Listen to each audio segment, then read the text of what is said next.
এই কালো মেয়েকে আমি বিয়ে করতে পারবো না। বিয়ের আসরে কনেকে দেখা মাত্র চিৎকার করে কথাটা বলল বরবেশে থাকা ইরফান তালুকদার। সকলে স্তব্ধ হয়ে তাকিয়ে আছে ইরফানের পানে। ভিড়ের মাঝে একজন ভদ্রলোক তেতে বলে উঠল, বিয়ে করতে পারবেন না সেটা বিয়ের আগ মুহূর্তে বলতে আসছেন কেন? একটা মেয়েকে সবার সামনে এভাবে অপমানিত করার মানে কি? আপনার কি কোনো ধারণা আছে বিয়ে ভেঙে যাওয়ার পরে মেয়েটার সাথে কি কি হবে? লোকটার দিকে তাকালো ইরফান তালুকদার বলল, আপনার কি মনে হয় আমার মতো এমন সুদর্শন ছেলের সাথে ওই কালো মেয়েটার কিছুতে যায়? আমি ভাবতে পারছি না দাদিজান কি করে এই মেয়েকে আমার জন্য সিলেক্ট করলো। হট্টগোল শুনে ভিড় ঠেলে তখনই প্রবেশ করলো মাজিয়া তালুকদার। কি হচ্ছে এসব ইরফান? সবার সামনে বিয়ের আসরে এ কেমন আচরণ?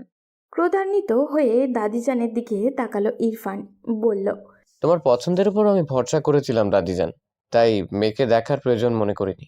তুমি কিনা ভাবে ঠকালে আমায়। আমি কোনো ঠকাইনি তোকে। মেয়েটা আসলে খাঁটি সোনা।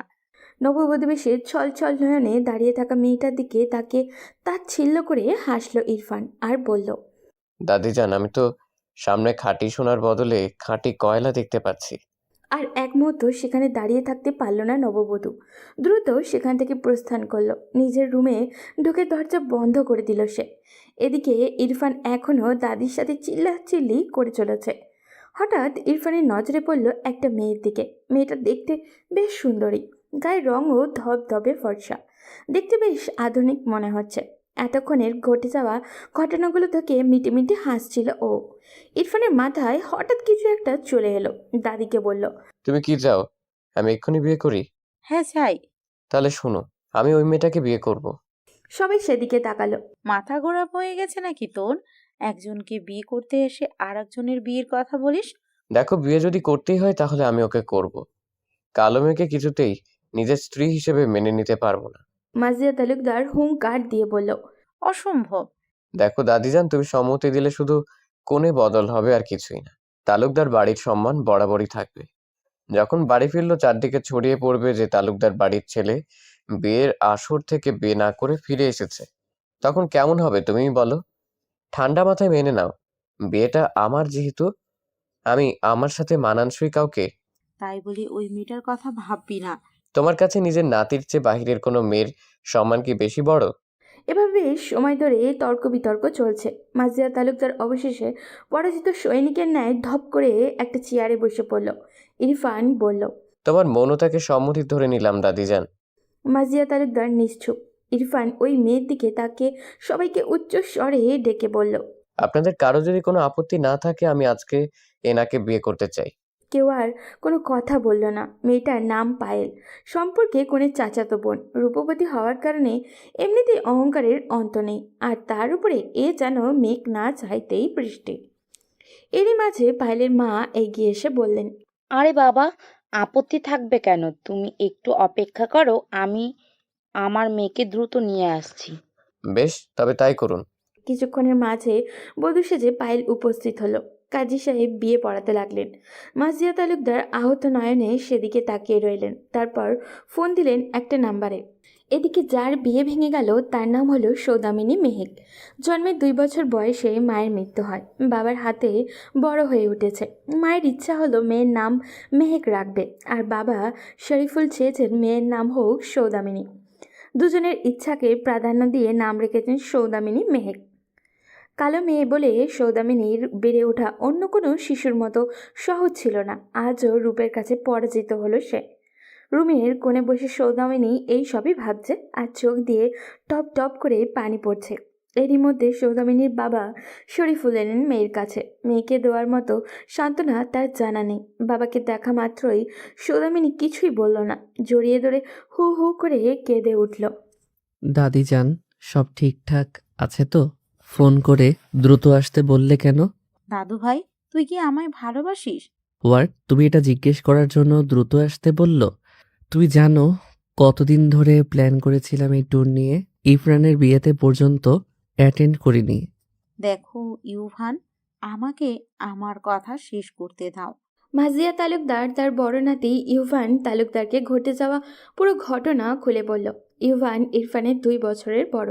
ফুফাতো বোনের সাথে দীর্ঘদিন সম্পর্কে ছিল, কিন্তু ফুফাতো বোন চিট করে। তারপর থেকে ইউভান সিদ্ধান্ত নেয় জীবনে বিয়েই করবে না।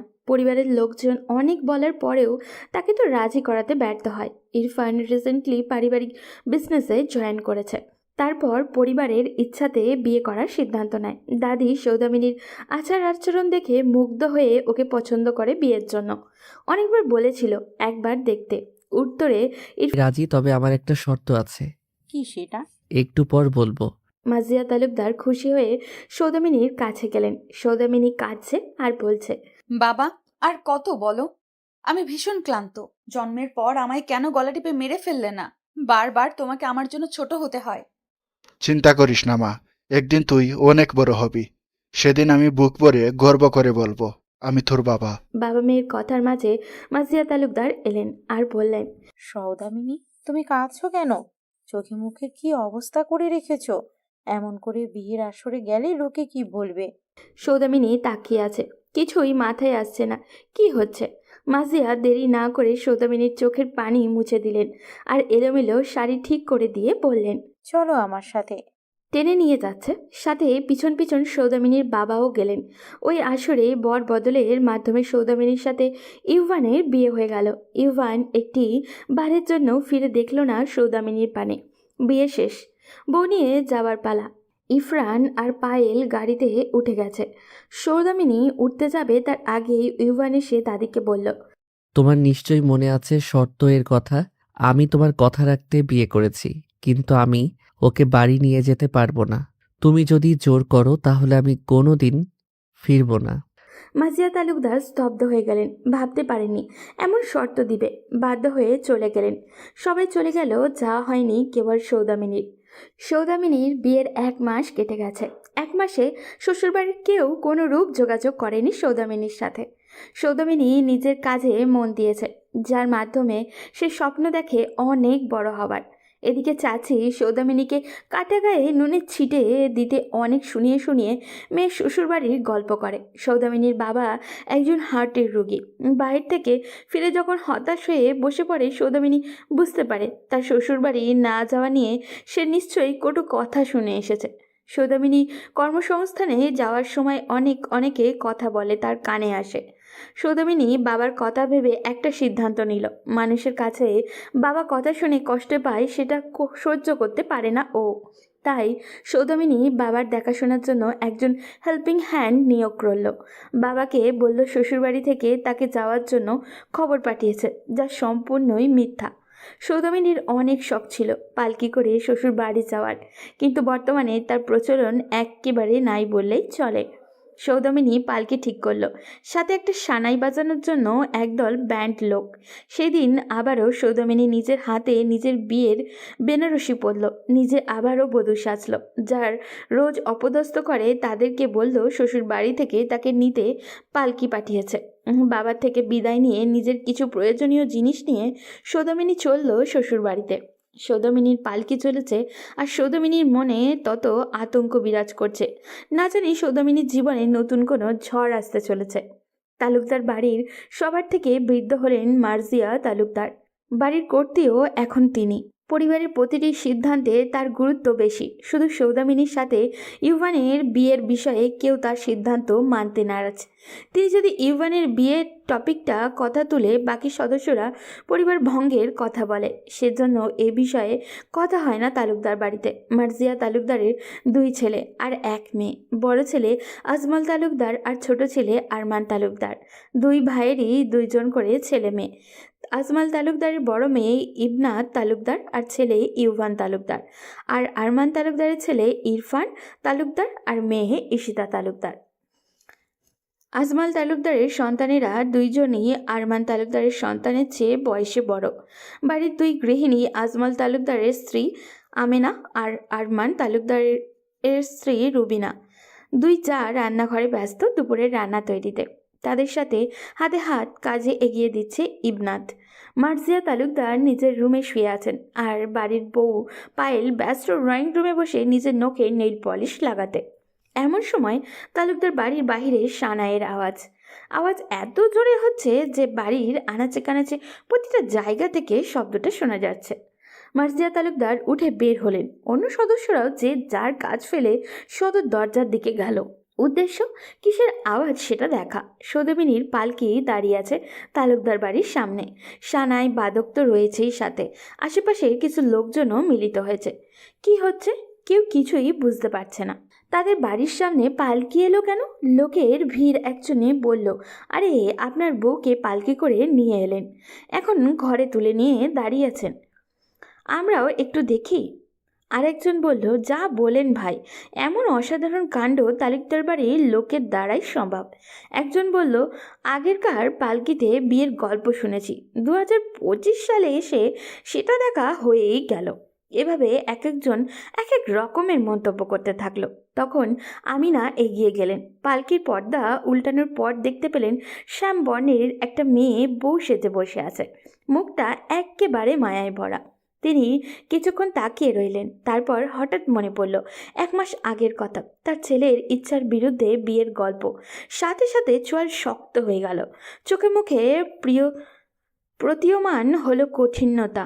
ছেলেকে ভীষণ মার্জিয়া তালুকদারের মনে মনে বেশ প্রশংসা করলেন। আমিনা বেগমকে বললেন, সবার সামনে সিন ক্রিয়েট করবে না বড় বউ, আমাদের বাড়ির সম্মানের ব্যাপার। আমিনা বেগম পরিস্থিতি বিবেচনা করে সৌদামিনীকে পালকি থেকে বাইরে আনলেন, তারপর ঘরে নিয়ে গেলেন।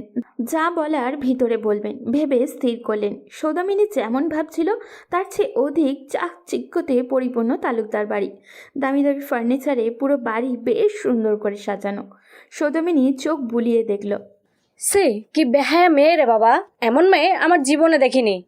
প্রথমে আমার ছেলে ঘাড়ে চড়তে বসেছিল, সেটা হয়নি, বাড়ি বড় ছেলেকে বিয়ে করে নিল, আবার নিজে নিজেই চলে এসেছে।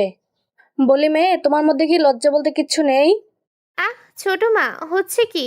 আসতে না আসতেই শুরু করলে কেন? ইবনাত এক দৃষ্টিতে তাকিয়ে আছে সৌদামিনীর দিকে। শুরুতেই দেখে চমকে উঠেছিল সে। একটা প্রশ্ন বারবার মাথায় আসছে, এত মিল কিভাবে? তখন পায়েল এগিয়ে এসে বলল, বারে সৌদামিনী, তুই নাকি অনেক স্ট্রং মেয়ে, পার্সোনালিটিও তো খর, তা এভাবে ড্যাং ড্যাং করে চলে আসলি, তোর পার্সোনালিটি কই গেল? সৌদামিনী চোখ টলমল, কিছুই বলছে না, চুপ করে দাঁড়িয়ে আছে। এই সব যে সোনারি ছিল। সৌদামিনী মানসিকভাবে সব মেনে নিতে প্রস্তুত ছিল, কিন্তু বেহায়া মন কষ্ট পাচ্ছে কেন? সৌদামিনী আবারও ভাবল, আমার যা হওয়ার হোক, আমার বাবা তো কেউ আর কথা শোনাতে পারবে না। ভেবে মনে শান্তি পেল। এদিকে ঈশিতা তার ফ্রেন্ড নীতির সাথে কথা বলছে। ঈশিতা তার বেস্টি মিথিকে বলল, দোস্ত জানিস, বিশালের সাথে আমি অলরেডি রিলেশনে আছি। কি বলি? তুই নাকি আমার বেস্টি, আর এই কথা আমার থেকে লুকাতে পারলি? ভাবতেই পারছি না। সরি আর, বিশাল বারণ করেছে, বলছে যেন কাউকে না জানাই তোকে, তবু আমি এখন জানিয়ে দিলাম, তুই কাউকে বলিস না। কথা শুনে মিথি বেশ চটে গেল। কথা বলতে বলতে ঈশিতা বাড়ির সামনে এসে গেল। বান্ধবীর থেকে বিদায় নিয়ে বাসায় ঢুকে গেল। বাসায় ঢুকে দেখল থমথমে পরিবেশ। সবার দিকে চোখ বুলিয়ে নজর পড়ল সৌদামিনীর দিকে। সবার উদ্দেশ্যে শুধালো, কেউ? রুবিনা বেগম বলল, আরে চিনতে পারিসনি? ইউভানকে ফাঁসিয়ে বিয়ে করলো যে, এখন নিজে নিজে চলে এসেছে। ওইসব মেয়েদের আবার ক্লাস আছে নাকি? নির্লজ্জ মেয়ে, যেভাবে এসেছে সেভাবেই বিদায় করো। অনেক হয়েছে। ঈশিতার সম্পর্কে ও তোমার বড়, কলেজ থেকে এসেছো, যাও রুমে গিয়ে ফ্রেশ হও। বড়দের মাঝে কথা বলতে নেই, ভুলে গেছো নাকি? ঈশিতার রাগে হনহনিয়ে নিজের ঘরে চলে গেল। রুবিনা বেগম বললেন, আমার মনে হচ্ছে এসব আপনার কাজ, আপনিই বলেছেন ওকে আসতে, তাই না? আমি বলিনি, তবে এসেছে, বেশ করেছে। সৌদামিনীর শরীর বেশ ক্লান্ত। সৌদামিনী নিতে পারছে না সবার এমন ধারালো কথা, না পারছে সইতে, না পারছে কিছু বলতে। ইস, সৌদামিনী যদি মরে যেত তাহলে কতই না ভালো হতো। কারোর খুশির কারণ হতে পারল না কখনো। সারা জীবন শুধু অপমান আর অবহেলা জোটে সৌদামিনীর কপালে। ভাগ্য এত নিষ্ঠুর কেন? গায়ের রং ভালো নয় যাদের, তাদের জীবন এত কঠিন কেন? জীবনের প্রতিটা ক্ষণে কেন সমরারঙ্গের মাধ্যমে পার করতে হয়? সৌদামিনীর মাথা ঘোরাচ্ছে। সৌদামিনী নিজের কপালে একটা হাত ধরে ঘষতে লাগলো। সব কিছু যেন চোখের সামনে ঝাপসা হয়ে আসছে। সামনের মানুষগুলো, তাদের কথা সব অস্পষ্ট হয়ে আসছে। ইবনাথ দেখল সৌদামিনী পড়ে যাচ্ছে, দ্রুত এসে ধরল সৌদামিনীকে। সৌদামিনীর সেন্স ততক্ষণে হারিয়ে গেছে। দাদি আর ইবা দুজনে মিলে ধরে সৌদামিনীকে ঘরে ইরফানের রুমে নিয়ে শুইয়ে দিল। হাত পা ম্যাসাজ করতে লাগলো দুজন। কিছুক্ষণের মধ্যেই সৌদামিনীর জ্ঞান ফিরল। কোথাও যাওয়ার আগে কেউ এমন অবস্থা করে রেখে গেছে। চোখ পড়ল ড্রেসিংয়ের পাশে পারফিউমের কালেকশনের দিকে। বেশ কিছু দামি দামি ব্র্যান্ডের পারফিউম সেখানে খুব যত্ন করে শোভা পাচ্ছে। ঘরের মালিকের যে পারফিউম পছন্দ সেটা বেশ বুঝতে পারল সৌদামিনী। এরই মাঝে ইবনাথ রুমে ঢুকলো, হাতে খাবারের প্লেট। সৌদামিনীর সামনে এসে বসলো। সৌদামিনী নিজে উঠে বসলো। ইবনাথ বলল, সারাদিন অনেক ধকল গেছে তোমার উপর, দেখি হাঁ করো। সৌদামিনী তাকিয়ে রইল। খাবার মুখের সামনে ধরতে সৌদামিনীর চোখে জল এসে গেল। এত মানুষের অপমান সহ্য করেছিল যে সে তখনও কাঁদেনি সৌদামিনী। বাবা ছাড়া এই প্রথম দ্বিতীয় কেউ এত যত্ন করে খাবার মাখিয়ে খাইয়ে দিচ্ছে। সৌদামিনী আস্তে আস্তে খাচ্ছে। ইবনাথ বলল, জানি না কেন তোমাকে প্রথম দেখায় খুব আপন লাগলো। তোমার কিছু দরকার হলে আমায় বলবে কিন্তু, হ্যাঁ? কোনো সংকোচ করবে না, আর বাড়ির কারো কথাই কিছু মনে করো না।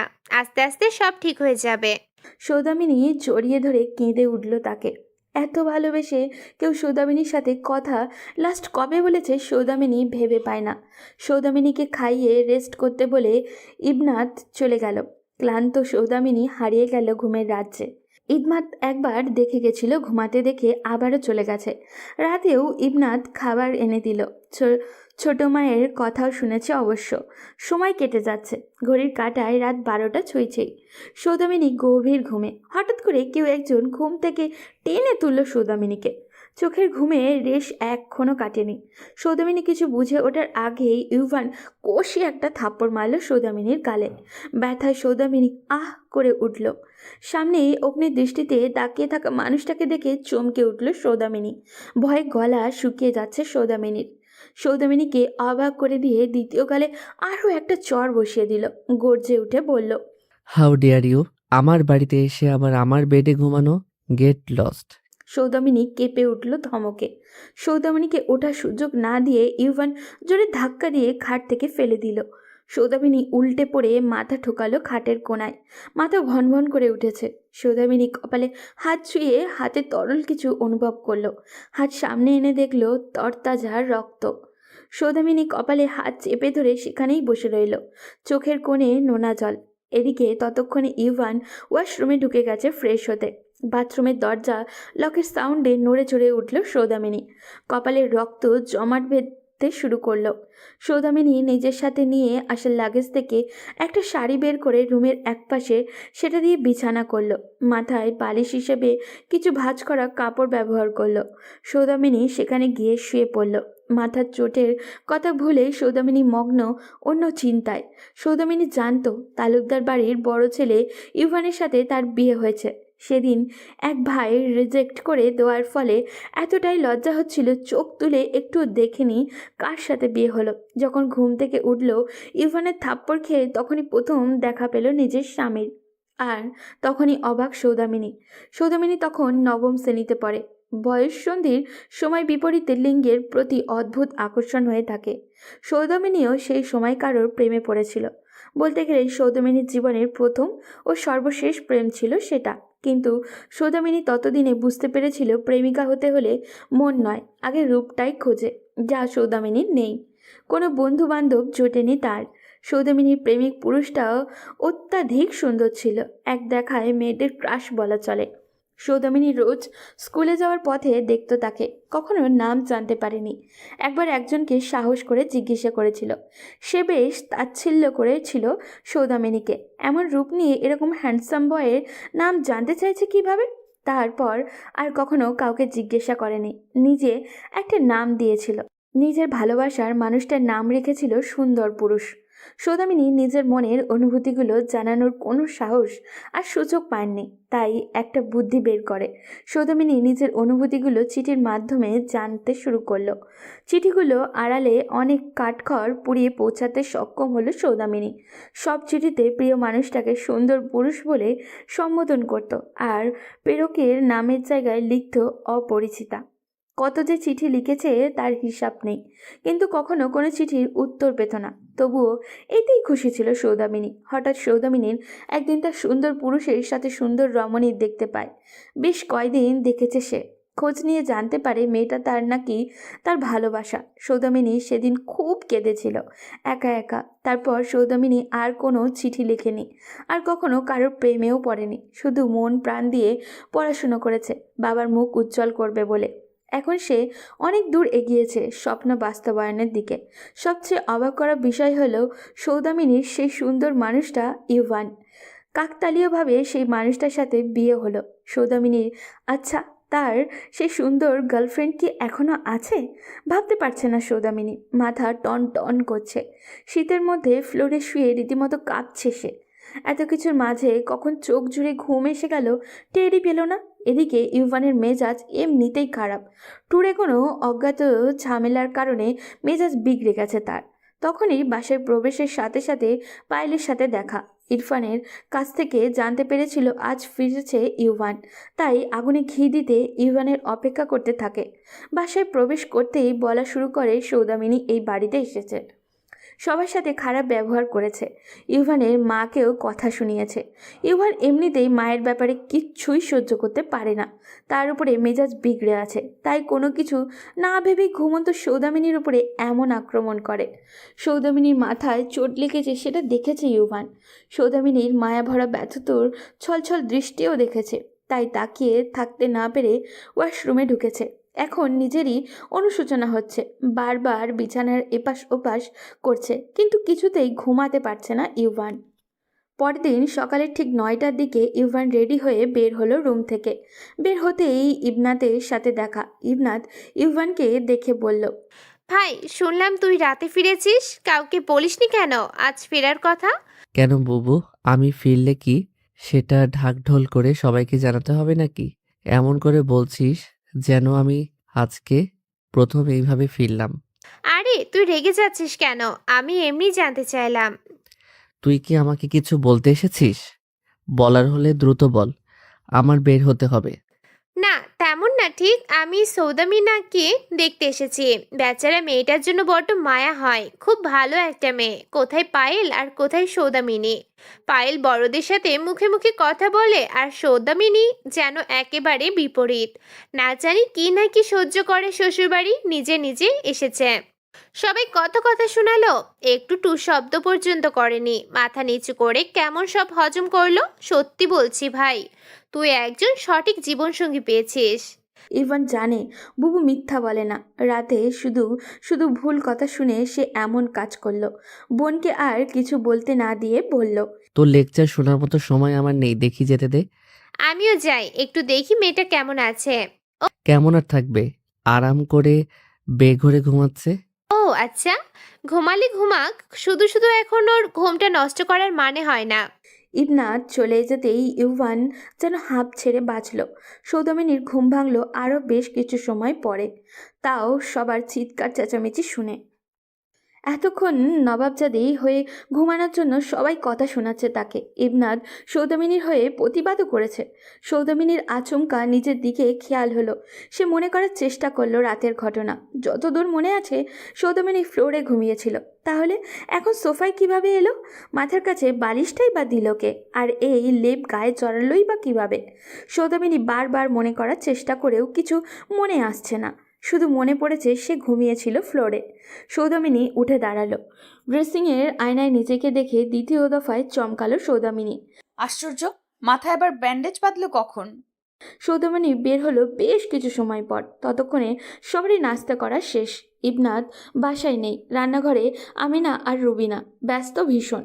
আজকে 4 দিন পর আজমাল, আরমান আর ইরফান বাড়িতে ফিরবে। একটা প্রজেক্টের ঝামেলার কারণে 3 জনেই যেতে হয়েছে। সৌদামিনী খিদা পেয়েছে বেশ, বলতেও লজ্জা হচ্ছে। আস্তে আস্তে রান্নাঘরে ঢুকলো। আমিনা বেগমের পাশে দাঁড়িয়ে নিচু স্বরে বলল, কি করতে হবে বলুন, আমি করে দেব। আমেনা বেগম তাকালেন না সেদিকে, সরে গেলেন সৌদামিনীর পাশ থেকে।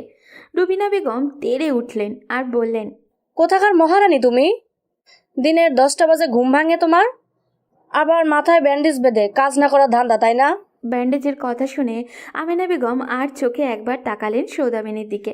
যাও, বাড়িতে অনেকগুলো ময়লা কাপড় জমে আছে, ওয়াশিং মেশিন খারাপ আছে, সবগুলো কাপড় চোপড় ধুয়ে দিবে 1 ঘন্টার মধ্যে, তারপর বাকি কাজ। রুবিনা বেগম বলে থামলেন, তারপর কফি বানিয়ে নিলেন। আমেনা বেগমকে বললেন, আফা, আমি আমার বৌমার কফিটা দিয়ে আসি, আমার ছেলেটা আজ ফিরবে, যদি শুনে আমি তার বইয়ের যত্ন করি না ঠিক মতন, বাড়ি মাথায় তুলবে। দেখি আমার বৌমা উঠলো কিনা।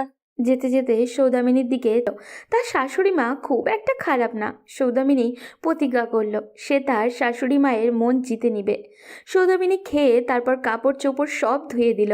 পুরো বাড়ির এত এত জামা কাপড় পরিষ্কার করতে করতে হাত ব্যথা হয়ে গেল ওর।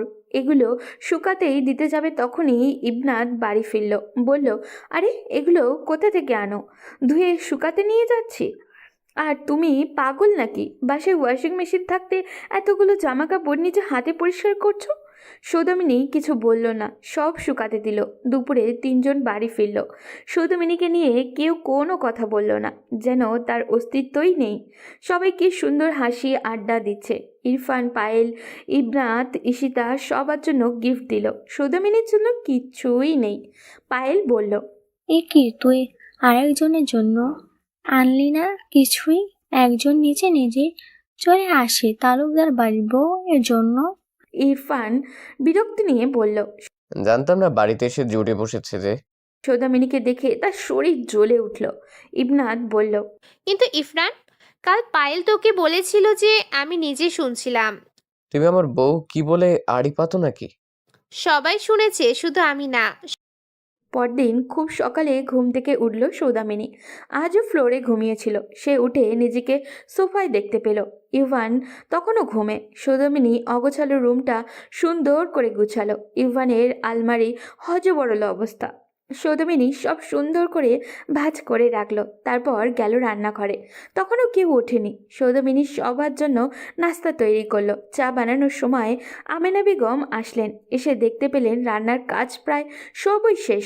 এতগুলো বছর তিনি এই বাড়িতে এসেছেন। সকালে সব সময় রুটিনের মতোই ছিল সব কাজ করা। রুবিনা খুব হালকা কাজ করে, সব আমেনাকেই সামলাতে হয়। রুবিনা বলতে গেলে সবাইকে দেখানোর জন্য রান্নাঘরে থাকে। আজ প্রথমবার কেউ তার কাজ করলো। আমেনা বেগম বললেন, এইসব করতে কে বলেছে? কোনো দরকার ছিল না, আমি পারি একা হাতে করতে, এত বছর করে এসেছি। এত বছর করলেন, এবার তো আমি এসেছি, আপনি বিশ্রাম করবেন, আমি কাজ করব। মনে মনে সন্তুষ্ট হলেন আমেনা বেগম, কিন্তু মুখে সেটা দেখালেন না। সৌদামিনী সবার খাবার পরিবেশন করলো। ইভান, ইরফান দুজনেরই ততক্ষণে উপস্থিত। মুখে প্রকাশ না করলেও মনে মনে সবারই বেশ পছন্দ হলো সৌদামিনীর রান্না। সবার শেষে সৌদামিনী নিজে খেলো। আমেনা বেগমকে দুপুরের রান্নার কথা জিজ্ঞাসা করলো, কিন্তু তিনি কথা বলতে চাইলেন না। কিন্তু কি কি আইটেম রান্না হবে আজ অবশেষে বললেন। সৌদামিনী তাড়াহুড়ো করে মাছ, মাংস, সবজি সব কেটে নিল। আমেনা বেগম ভেবে পেলেন না এত দ্রুত কেন দুপুরের রান্না। সৌদামিনী সব রেডি করে দিয়ে বলল, মা, আপনি শুধু এবার চুলা চালু করে রান্নাটা করে নেবেন। বলে সৌদামিনী দ্রুত রুমে গেল। খুব দ্রুত রেডি হলো।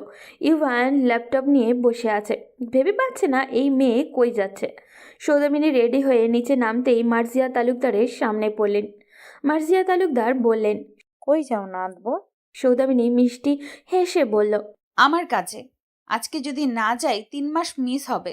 মার্জিয়া তালুকদার মুখের অভিব্যক্তি বদলে গেল। সৌদামিনী পা বাড়াতেই হুঙ্কার ছাপলেন, দাঁড়াও, আর 1 পাও এগোবে না, খুব খারাপ হবে। মার্জিয়া বেগমের চিৎকার বাকিরা সবাই বেরিয়ে এলো। সৌদামিনী বলল, কেন যাব না দাদি? তালুকদার বাড়ির বউরা বাহিরে কাজ চাকরি করে না, তালুকদার নিয়ম ভঙ্গ করার সাহস দেখাবে না। ইউভানও দাঁড়িয়ে আছে সিঁড়ির রেলিং ধরে। সৌদামিনী তাকালো মার্জিয়া তালুকদারের দিকে আর বলল, কোন নিয়মের কথা বলছেন দাদি?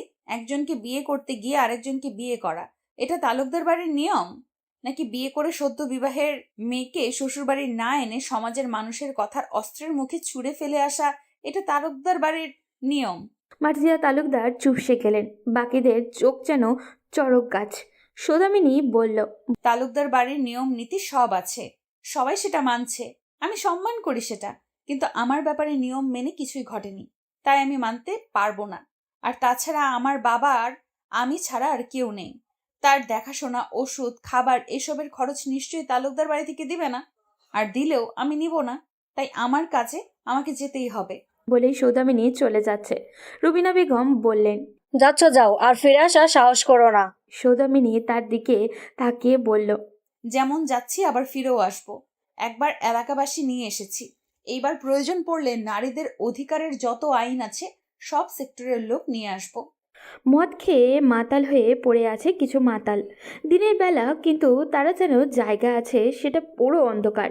পাশে অনেকে মিলে জুয়াও খেলছে। এই গলিতে এইসব চলে। হঠাৎ পুলিশের গাড়ির শব্দ হলো। সবাই যে যার অবস্থান থেকে পালাতে ব্যস্ত হয়ে পড়ল, কিন্তু অতিরিক্ত নেশা করার ফলে দৌড়াতে পারছে না। পুলিশেরা সবগুলোকে ধরে। একজন নেশাগ্রস্তকে একজন অফিসার ধরতেই সে নেশায় ঢলতে ঢলতে বলল, কে রে তুই? অফিসার সশব্দে থাপ্পড় দিল লোকটার গায়ে। শক্ত থাপ্পড়ে যেন নেশা ছুটে গেল লোকটার। সামনে দাঁড়িয়ে আছে অফিসার, চোখে মুখে স্পষ্ট প্রিয়তমান অগ্নিশিখা। লোকটার কলার টেনে ধরে অফিসার নিজের পরিচয় দিল। Saudamini Mehak, sub inspector, special crime branch. তারপর লোকটাকে গাড়িতে ছুঁড়ে মারল। নিজের কেবিনে বসে ফাইল চেক করছে সৌদামিনী। 3 দিন না থাকায় বেশ কয়েকটা কেস ফাইল জমা হয়ে পড়ে আছে। এদিকে তাদের আগের ইন্সপেক্টর ট্রান্সফার হয়েছে বেশ কিছুদিন হলো। নতুন ইন্সপেক্টর এখনও জয়েন করেনি। একটা আন্ডারকভার মিশনে আছে সে। মিশন শেষে জয়েন করবে। তাই সাব ইন্সপেক্টর সৌদামিনীর উপরে আপাতত সকল দায়িত্ব। সৌদামিনী সারাদিন ভীষণ ব্যস্ততার সময় পার করলো। তারপর পুলিশ স্টেশন থেকে বের হয়ে নিজের বাবার বাড়িতে গেল। সৌদামিনীর বাবার শরীর ক্রমশ খারাপ হচ্ছে। ইদানিং বাসায় থেকেও তেমন বের হয় না, শুয়েই থাকে। সৌদামিনী বাবার ঔষধপত্র, প্রয়োজনীয় কিছু জিনিসপত্র কিনে নিয়ে গেল। যে মহিলাকে বাবার দেখাশোনা করতে ঠিক করেছে তাকে সব বুঝিয়ে দিয়ে আসলো। তারপর ল্যাপটপ সহ প্রয়োজনীয় কাগজপত্র সাথে করে তালুকদার বাড়ির উদ্দেশ্যে রওনা দিল। সৌদামিনী যখন তালুকদার বাড়িতে ফিরে তখন আসরের সময়। মসজিদ থেকে আসরের আজানের ধ্বনি কানে বাজছে। সৌদামিনী নিজের রুমে গিয়ে একটা লম্বা গোসল দিল। এরপর একটু শান্তি লাগছে। সৌদামিনী খাটের দিকে এগিয়ে যেতে নিলে একটু বিশ্রাম নিতে। পরে সেদিনের কথা মনে পড়তেই পা থামিয়ে দিল। সোফায় বসে মাথাটা হেলান দিয়ে চোখ বুজে রইল। মাথাটা কেমন ব্যথা ব্যথা করছে। নিজের আঙুল দিয়ে মাথা ব্যথা কমানোর প্রয়াস চালাচ্ছে। তখনই ইভান রুমে প্রবেশ করে। দরজা বন্ধের শব্দে হক চোখে উঠে বসল। ইভানকে দেখে তাড়াতাড়ি সোফা ছেড়ে দাঁড়িয়ে গেল। ইভান সেদিকে তাকিয়ে ভ্রু কুচকে তাকালো একবার। সৌদামিনী তাড়াতাড়ি করে রুম থেকে বের হতে যাচ্ছিল, তখন ইভান ক্যাটস খুলতে ঝুঁকে বসে নিচ্ছিল। আর তখনই সৌদামিনীর মাথার সাথে ইউভানের মাথা ঠুকে গেল। সৌদামিনী আহ করে কপাল ডলতে ডলতে বের হয়ে যাচ্ছে। এই মেয়ে দাঁড়াও। গভীর ডাকে সৌদামিনী দাঁড়িয়ে পড়ল। ভয়ের চোখ বন্ধ করে ফেলল। এই বুঝি আবারও কটা থাপ্পড় পড়ল গায়ে। ইউভান এগিয়ে আসলো, সৌদামিনীর সামনে দাঁড়ালো। তারপর সৌদামিনীর কপালের সাথে আরও একবার নিজের কপাল ঘষে দিল। সৌদামিনী চোখ খুলে আহাম্মক বনে গেল। হাসবে নাকি কি করবে বুঝে উঠতে পারল না ও। ইভান বুঝতে পারল সৌদামিনীর ভাবনা। গলা পরিষ্কার করে ইভান বলল, একজনের সাথে আরেকজন মাথা ঠেকলে 2 বার ঠেকাতে হয়, জানো না মেয়ে? সৌদামিনী নিচের হাসি আড়াল করলো আর হাসি থামিয়ে বলল, জানতাম না, আজকে জানলাম। এটা না করলে কি হয়? ইভান গম্ভীর মুখ নিয়ে বলল, না হয় মাথায় শিং উঠে যায়। সৌদামিনী হাসি আটকাতে পারল না। অর্থ হাসিতে হাসতে লাগলো। ইভান মুগ্ধ হয়ে তাকিয়ে রইল। মেয়েটার হাসি কতটা স্নিগ্ধ, চোখগুলো মনে হচ্ছে কাজল টানা। নিজের ঘোর কাটিয়ে নিয়ে বলল, খুব হাসি পাচ্ছে তাই না? যেদিন শিং উঠবে সেদিন মিলিয়ে নিও আমার কথা। গুরুজনেরা যা বলে সেটা মিথ্যা হয় না। বলে সরে গেল। সৌদামিনী সেদিকে তাকিয়ে হাসতে হাসতে নিচে চলে গেল। রান্নাঘরে দেখতে গেল আমিনা বেগম একটু থালাগুলো পরিষ্কার করছে। সৌদামিনী এগিয়ে গেল আর বলল, মা, এ কি এখন সন্ধ্যা হতে চললো আর আপনি এখন এইসব পরিষ্কার করছেন? দেখো, এই বাড়িতে এক একজনের খাবারের সময় আলাদা আলাদা, তাই সবার খাওয়া শেষ হলে এসব করতে হয়। আপনি কেন করছেন? বাড়িতে আর মানুষ নেই? বিয়ে হওয়ার পর থেকে এই দায়িত্বগুলো আমার উপর। দেখি সরুন, আমি করে দিচ্ছি। শীতের দিনে অসময়ে কাজ করলে ঠান্ডা লেগে যাবে। আমার লাগবে, তোমার লাগবে না। আর তাছাড়া আজকে তো আমি তেমন কিছুই করলাম না, শুধু রান্না করেছি। কিছু হবে না করলে। আমিনা বেগম হঠাৎ বললেন। আচ্ছা, তুমি দুপুরে খেয়েছো? আমি অফিসে খেয়েছি। কিন্তু সৌদামিনী আজকে খাওয়ার সময় পায়নি, কোনো রকম নাস্তাও করছিল। শাশুড়িকে বলতে চাইল না। সৌদামিনী আমেনা বেগমকে আর কিছু করার সুযোগ না দিয়ে বেসিনের কাছ থেকে সরিয়ে দিল। তারপর বাকি থালা বাসন নিজে পরিষ্কার করলো। সৌদামিনী কাজ শেষ করতেই তোমার যত্ন করো, আমি কি কখনো কিছু বলেছি? আমার বৌমা আর এই মেয়ে এক হলো? তুমি এই মেয়ের সাথে আমার ছেলের বউয়ের তুলনা দিচ্ছ? আমিনা বেগম চুপ রইলেন। সৌদামিনী ততক্ষণে উঠে গেছে, কারোর সামনে কাঁদতে চায় না ও। রুমে গিয়ে দেখলো ইভান বসে আছে সোফায়। সৌদামিনী ব্যালকনিতে চলে গেল। সেখানে দাঁড়িয়ে আকাশপানে তাকে নীরব অশ্রু বিসর্জন দিল ও। আর কেন সে কালো আল্লাহর কাছে অভিযোগ করতে লাগলো। ইভান বুঝতে পারল না হঠাৎ কি হলো। তখন হাসতে হাসতে গেল আর এখন চোখ মুখে কাঁদতে কাঁদতে আসছে। সন্ধ্যার পর তালুকদার বাড়িতে জমজমাট চা নাস্তার আড্ডা চলে। আজকেও তার ব্যতিক্রম নয়। বাড়ির প্রতিটা সদস্য এখন বাড়িতে, তাই আড্ডাও বেশ জমজমাট। ইভান নিজেও উপস্থিত থাকে সেখানে। সবার সাথে হাসি আড্ডা না করলেও চুপচাপ সেখানে মোবাইল নিয়ে ব্যস্ত থাকে। পরিবারের সবার মাঝে উপস্থিত থাকার মাঝেও এক অনন্য আনন্দ বিরাজ করে। কিন্তু আজ ইভানের যেতে ইচ্ছা করছে না। সবার হাসির ঝঙ্কার যেন বিষাদ ঠেকেছে ইভানের কাছে। ল্যাপটপ থেকে চোখ সরিয়ে বারবার তাকাচ্ছে ব্যালকনির দিকে। হাতের ঘড়ির দিকে তাকালো ইভান। 1 ঘন্টা হতে চলল। সৌদামিনী ব্যালকনিতে গিয়েছে, এখনও আসছে না। কি করছে কে জানে। ইভান অনেক ভাবনা চিন্তা শেষে ল্যাপটপ রেখে উঠে দাঁড়ালো। ব্যালকনির দিকে তাকিয়ে দেখলো সৌদামিনী নিচে হেলান দিয়ে বসে ঘুমাচ্ছে। এই মেয়ে পাগল নাকি এই ঠান্ডায় এখানে ঘুমাতে আসছে? ইভান ডাক দিল। এই মেয়ে। সৌদামিনী শুনল না, এইবার ডাকলো। সৌদামিনী উঠো। কয়েকবার নিজের নাম শুনে নড়ে চড়ে উঠল। সামনে দেখতে পেল ইভানকে শীতল চাহনিতে তাকিয়ে থাকতে। ইভান বলল, এটা ঘুমানোর জায়গা হলো? যাও রুমে যাও।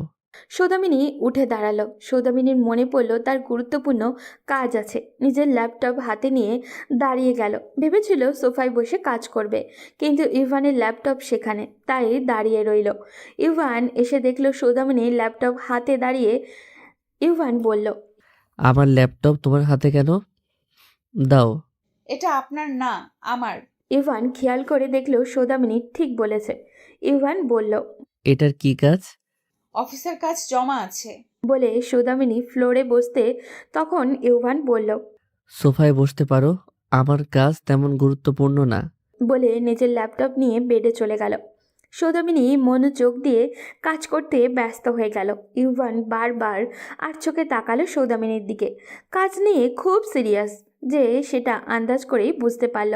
খাবারের সময় ইবনাতে জোড়াজুড়িতে খেতে গেল সৌদামিনী। পুরুষেরা আগে খেয়ে গেছে। সৌদামিনী খেয়ে রুমে গিয়ে দেখলো যেখানে সৌদামিনী ঘুমায় সেখানে ইউভানের এক গাদা জামা কাপড়। সৌদামিনী সেগুলো সরাতে যাবে তার আগে ইউভান বলে উঠল, খবরদার হাত দিবে না। তাহলে আমি কোথায় থাকবো? সেটা আমি জানি না। ইউভান সেদিন নিজে রাগের বশে ফেলে দিয়েছিল, তাই বলতে পারে না বেডে থাকতে। কি এমন মেয়ে, রাগের মধ্যে বলছি কি না কি সে নিজে থাকতে পারে না? আমি কি তাকে জ্বালাতন করতাম নাকি? বিড়বিড় করে ইউভান। সৌদামিনী আবদারের সঙ্গে বলে, সোফায় ঘুমাই আমি।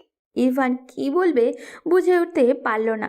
আবার বলল সে নিজে বলবে না বেডে থাকতে। সোফায়ও খারাপ নয়। ইভান একটা কমফোর্টার সৌদামিনীর দিকে ছুঁড়ে মেরে বলল, এটা তোমার।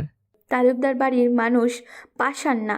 সৌদামিনী সেটা গায়ে জড়িয়ে ঘুমিয়ে পড়ল। ইভান বিজয়ের হাসি দিয়ে নিজের জামা কাপড়গুলো তুলে নিল। ইভান নিজেও নিশ্চিন্তে ঘুমের রাজ্যে হারিয়ে গেল। রাত তখন 1:30 বাজে। তালুকদার বাড়ির সকল আলো বন্ধ। সৌদামিনীর ফোন বেজে চলেছে। ঘুমের মাঝে সৌদামিনী ফোন রিসিভ করলো। অপর পাশ থেকে যা শুনলো তাতে সৌদামিনীর ঘুম চলে গেল। হাতের ফোন নিচে পড়ে গেল। সৌদামিনী না বলে চিৎকার করে উঠল। সৌদামিনীর চিৎকার শুনে ইভান উঠে গেল। উঠে রুমের আলো চালিয়ে দিল। দেখল সৌদামিনী নিজের জায়গায় দাঁড়িয়ে অস্বাভাবিকভাবে কাঁদছে। ইভান উঠে এলো আর বলল, কি হয়েছে? সৌদামিনীর কোনো প্রত্যুত্তর নেই। ইউভান উঠে এক গ্লাস পানি এগিয়ে দিল। সৌদামিনী ঢক ঢক করে পানি খেয়ে নিল। কি হয়েছে? খারাপ স্বপ্ন দেখলে নাকি? আমি বাড়ি যাব। আচ্ছা যাবে। সমস্যা কোথায়? এখন ঘুমাও। আমি এক্ষুনি বাড়ি যাব। হোয়াট? মাথা খারাপ হলো নাকি? এখন রাতের 1:30 বাজে আর এখন বাড়ি যাবে? আমাকে বাড়ি যেতেই হবে। আমার বাবা। বলে সৌদামিনী ডুকরে কেঁদে উঠল। ইউভান বিচলিত হয়ে গেল। কি হয়েছে বলো? সৌদামিনী কোনো রকম আওড়ালো। বাবার অবস্থা বেশ খারাপ হয়ে গেছে। এখনই শাহেদা আপা বলেছে হসপিটালে নিয়ে যেতে হবে। প্লিজ একটু ব্যবস্থা করে দিন যাওয়ার জন্য। ওকে রিল্যাক্স, আমি দেখছি। তুমি কান্না থামাও। ইউভান আবারও ভাবনায় পড়ল। তারপর বলল, দ্রুত রেডি হয়ে নাও। সৌদামিনী কোনো রকম রেডি হয়ে নিল। ইউভানের পিছু পিছু বের হলো। মন বড্ড ডাকছে ওর। সৌদামিনী সিঁড়ি দিয়ে বের হওয়ার সময় বেখেয়ালিভাবে পড়ে যাচ্ছিল। ইউভান ধরে ফেলল। বাসা থেকে বের হওয়া পর্যন্ত হাত ছাড়ল না ও। ইউভান নিজের বাইক স্টার্ট দিল। সৌদামিনী উঠে বসল। গভীর রাত। ইউভান বাইক চালাচ্ছে। সৌদামিনীর একটা হাত টেনে নিয়ে নিজের পেটের সাথে মিশিয়ে রাখে যাতে পড়ে না যায়। ইউভানের বুকে হৃদস্পন্দন দ্রুত হচ্ছে। এত কাছাকাছি সৌদামিনীর সাথে প্রথম মিশল ও। অন্ধকার রাতে শুধু ল্যাম্পপোস্টের আলো। সৌদামিনীর সেদিকে কোনো হুঁশ নেই। বাবার চিন্তায় অস্থির হয়ে আছে। সৌদামিনী যখন বাড়ি পৌঁছালো তখন এমার্জেন্সি অ্যাম্বুলেন্সও হাজির। ইউভান আর অ্যাম্বুলেন্সের লোক সৌদামিনীর বাবাকে গাড়িতে ওঠালো। সৌদামিনী কেঁদেই দিল। তারপর তার বাবার জন্য প্রয়োজনীয় জামাকাপড় নিতে বাকর ঘরে গেল। জামাকাপড় নিয়ে বের হবে তখন বাবার বিছানার পাশে একটা ছিটকুট পড়ল নজরে। সৌদামিনী সেটা খুলতেই তার মুখের অবস্থা বদলে গেল। চোখে মুখে রাগ ছড়িয়ে পড়ে বলল, আমার বাবার যদি কিছু হয় আমি তোদের কাউকে ছাড়বো না। অনেক বড় ভুল করলি। হসপিটালে বাবার জন্য যা যা জরুরি কাজ আছে সব নিজের হাতে সামলাচ্ছে সৌদামিনী। ইউভান ভেবে পাচ্ছে না হঠাৎ করে সৌদামিনী এমন বদলে গেল কেন। বাড়ি আসার সময় তো কেমন চোখে মুখে অস্থিরতা ছিল, আর এখন মনে হচ্ছে যেন কিচ্ছুই হয়নি। সৌদামিনীর বাবাকে হসপিটালে অ্যাডমিট করা হলো। সে রাতে ইউভান সৌদামিনী হসপিটালেই রাত কাটালো। পরের দিন সৌদামিনী ইউভানকে চলে যেতে বলল। ইউভান চলে যাবে নাকি থাকবে বুঝতে পারছে না। সৌদামিনী বলল, দেখুন, আপনি এখন চলে যান। আমি এখান থেকে অফিসে যাব, তারপর আপনাদের বাড়ি যাব। ইউভান সৌদামিনীর হাতে খাবারের প্যাকেট ধরিয়ে দিয়ে চলে গেল। ইউভান চলে যেতেই সৌদামিনী কাউকে কল দিল। তালুকদার বাড়িতে সকাল সকাল সবার চেঁচামেচি শুরু হয়ে গেল। সবাই মেইন টপিক সৌদামিনী। রুবিনা বেগম বললেন, দেখলে আফা, আমি বলেছিলাম না এই মেয়ে ভালো না। মনে হয় চরিত্র সমস্যা। না হয় ভদ্রবাড়ির বউরা রাতে অন্ধকারে কোথাও লুকিয়ে যায় নাকি? না জেনে মন্তব্য কেন করছো? হতে পারে কোনো জরুরি কারণ। আমার ছেলেটাও তো বাসায় নেই। ওদের আবার কোনো বিপদ হলো না তো? তোমার কি মনে হয় আমাদের ইউভান ওই মেয়ের সাথে গেছে? তুমি ভাবলে কি করে? বাধ্য হয়ে ছেলেটা বিয়ে করে ফেসে গেছে, ওই মেয়ের সাথে যাবে ইউভান? আমিনা বেগম ভাবলেন কতটা সত্যি তো। তখন সদর দরজায় ইউভান উপস্থিত হলো। রুবিনা বেগম বললেন, ওই দেখো আমাদের ইউভান। আমিনা বেগম ইউভানকে বললেন, কি হয়েছে? ইউভান সব শুনে জানালো সৌদামিনীর বাবার কথা। সব শুনে আমিনা বেগম ঠিক করলেন তিনি গিয়ে দেখে আসবেন একবার। হাজার হোক বেয়াই হন কি না। কফি শপে বসে আছে ঈশিতা, সামনে বসা বিশাল। ঈশিতা লাজরাঙা মুখশ্রীতে নিচের দিকে তাকিয়ে আছে। বিশাল সেদিকে তাকিয়ে ডেভিল হাসি দিল আর মনে মনে বলল, সব মেয়ের একই সমস্যা, এত লাজুকতা কই থেকে যে আসে। মনে মনে বিরক্তি হলো বিশাল। মুখে হাসি ফুটিয়ে বিশাল বলল, বেবি কিছু তো অর্ডার করি, আর কত তোমার রূপে গায়েল করবে। ঈশিতা মুচকি হাসি উপহার দিল। রুবিনা বেগমের মাথা ব্যথা করছে। বাসায় ঈশিতা ইবনাথ কেউই নেই, তাই পা বাড়ালেন পায়েলের রুমের দিকে। পায়েল বলল, আরে শাশুড়ি মা, আমার রুমের কোনো কিছু দরকার? না মা, আমার মাইগ্রেশনের সমস্যা, প্রচন্ড মাথা ব্যথা করছে, একটু মাথাটা টিপে দিবে? হোয়াট? আপনার সাহস কি করে হয় আমার কাছে এমন আবদার করার? বের হয়ে যান আমার রুম থেকে। খুব অবাক হলেন রুবিনা বেগম। পায়েল আবারও বলল, কি হলো শুনতে পাননি নাকি? আর কখনো এমন দুঃসাহস দেখাবেন না, খুব খারাপ হবে। রুবিনা বেগম বের হয়ে গেলেন, চোখ থেকে দুফোঁটা অশ্রু গড়িয়ে পড়ল। এদিকে ট্রাফিক আটকে আছে ইরফান, জরুরি কাজের সময় মতো শেষ করতে পারছে না ও। বাংলাদেশের সব জায়গায় এত এত জ্যাম লেগে থাকে যে অসহ্য। হঠাৎই ইরফানের গাড়ির পাশ দিয়ে একটা বাইক এসে থামলো। ইরফান সেদিকে তাকালো, এক ঝলক দেখতে পেল কালো প্যান্ট শার্ট পরা একটা লেডি বাইকার সবে তার মাথার হেলমেটটা খুলে দিয়ে নিল। ইরফান অন্যদিকে ফিরে হঠাৎ মনে হলো পাশের বাইকারকে সে চিনে। মনে করে মুখে বিস্ময় আওড়ালো। সৌদামিনী? পুরোপুরি নিশ্চিত হতে আবারও পাশের বাইকারের দিকে তাকালো। ততক্ষণে জ্যাম ছেড়ে দিয়েছে। সেই লেডি বাইকার হেলমেট মাথায় পরে ততক্ষণে বাইক স্টার্ট দিয়ে দিল। ইরফান নিজে নিজে বলল, কে এই মেয়ে? রান্নাঘরের দিকে পা বাড়াতেই পায়েল ডাক দিল সৌদামিনীকে। এই সৌদামিনী, এদিকে আয়। সম্পর্কে আর বয়সেও তোমার বড়, নাম ধরে ডাকছো, এটা কেমন শিক্ষা?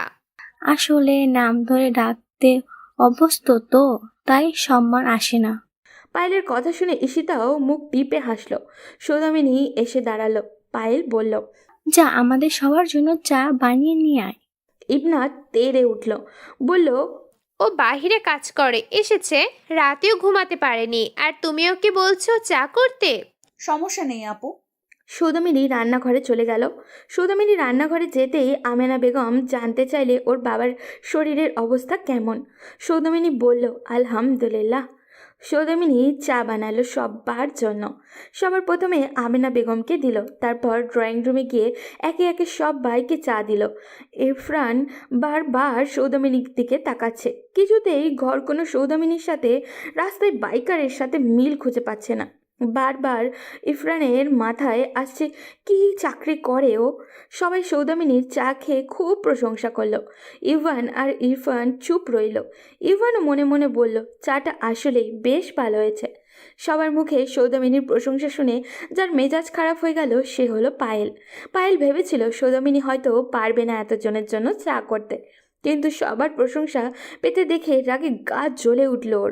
আর পায়েল বলল, সৌদামিনী, তোর চাটা বেশ ভালো হয়েছে, যা না প্লিজ আমার জন্য আর কাপ নিয়ে আয়। সৌদামিনী বিনা বাক্যবায়ে আরেক কাপ চা পায়েলের জন্য এনে দিল, যেটা সৌদামিনীর নিজের ভাগের ছিল। পায়েল সেটা নিতে গিয়ে ইচ্ছা করে ফেলে দিল সৌদামিনীর হাতে।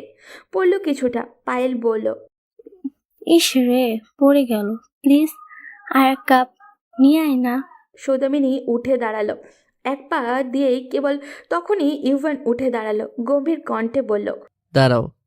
সৌদামিনী দাঁড়িয়ে গেল। ইভান সৌদামিনীকে বলল, আর এক পাও এগোবে না। যদি কারো এতটাই ইচ্ছা হয় চা খাওয়ার, নিজে গিয়ে বানিয়ে খাও। সৌদামিনী আর কারোর জন্য এক গ্লাস জলও দিবে না।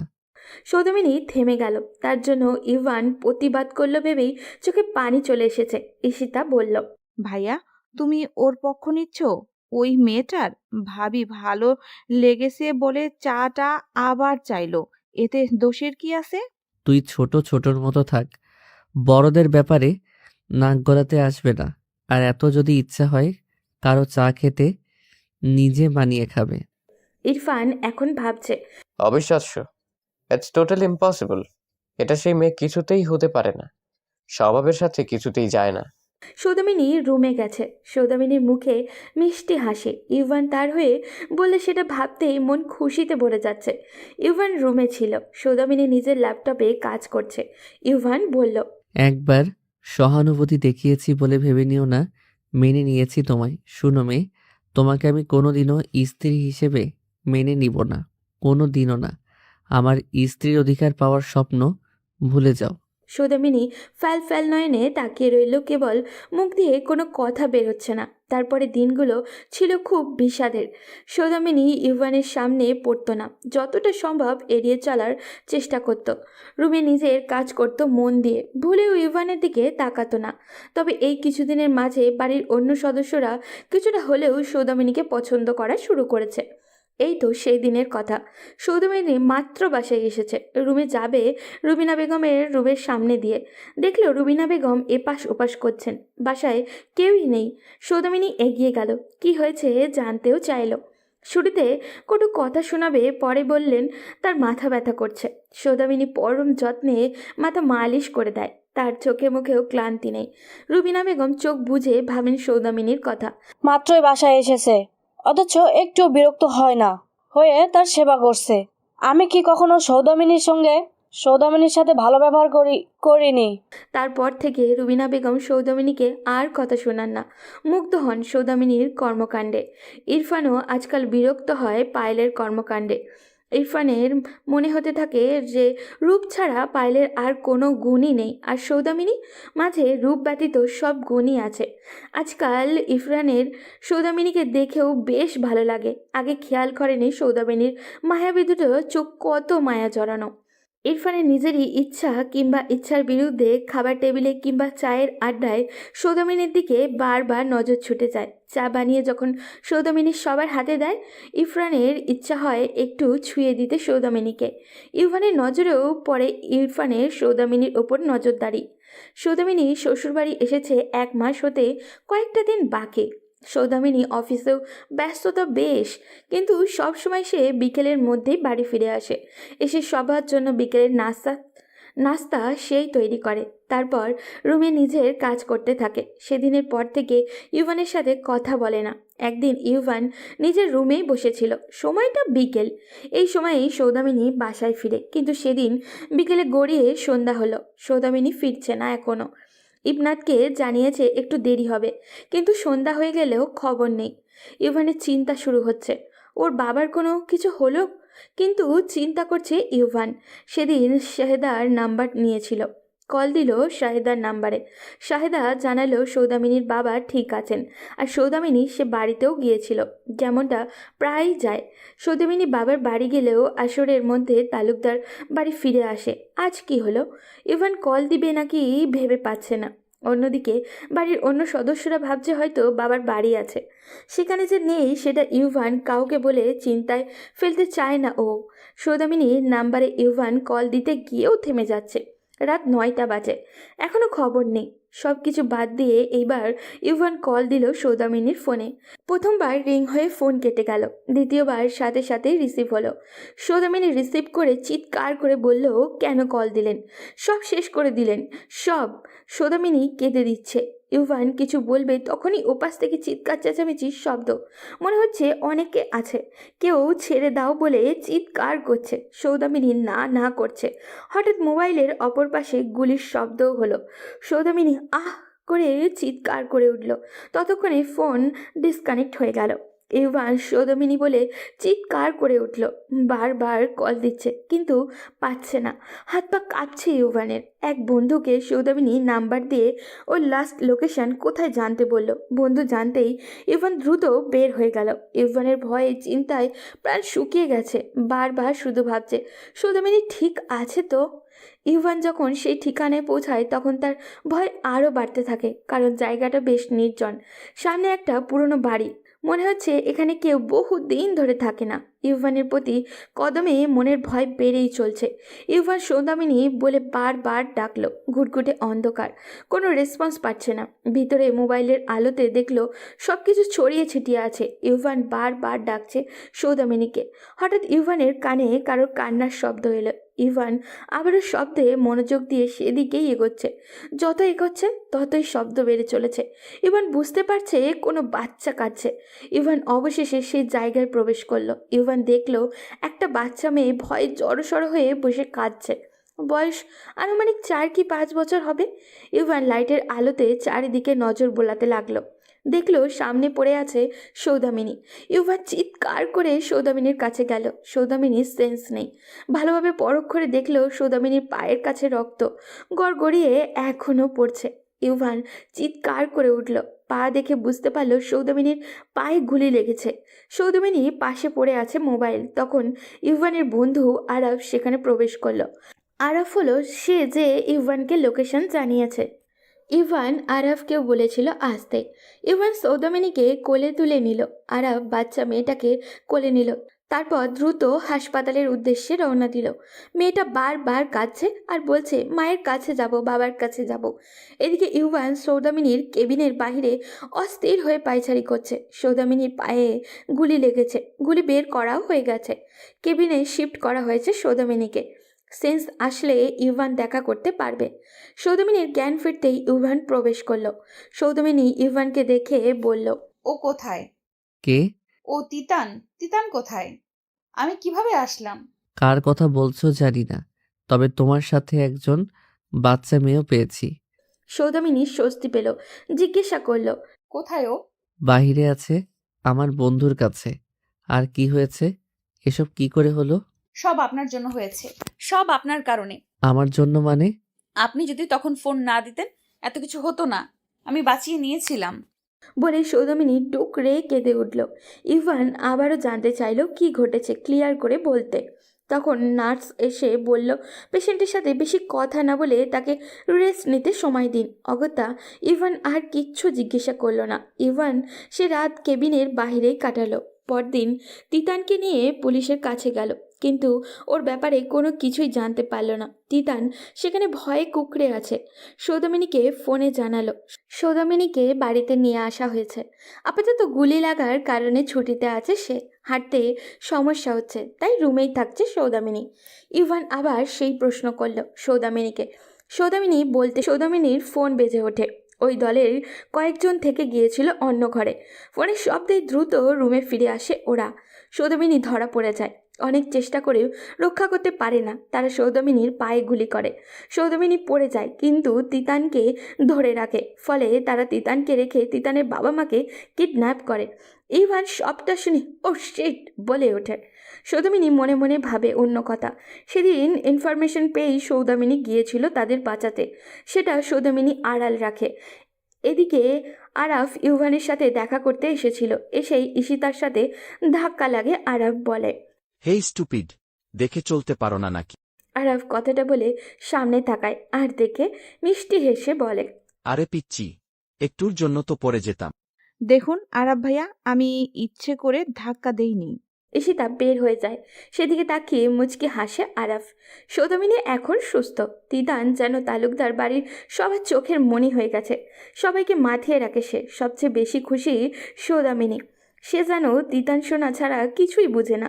খাওয়া, গোসল, সব রকমের যত্ন থেকে কোলে নিয়ে ঘুমানো সব সৌদামিনী করে। তিতান যেন সৌদামিনীর নিজের সন্তান হয়ে গেছে। খুশিতে বুক ভরে যায় সৌদামিনীর। আজ সৌদামিনী রেডি হচ্ছে বের হতে। তখন ইভান রুমে প্রবেশ করে। জানতে চাইল, কোথায় যাচ্ছ সৌদামিনী? বেশ কিছুদিন আমি ছুটিতে ছিলাম, এখন সুস্থ, তাই রেডি হয়ে অফিসের জন্য বের হব। কোথাও যাবে না তুমি?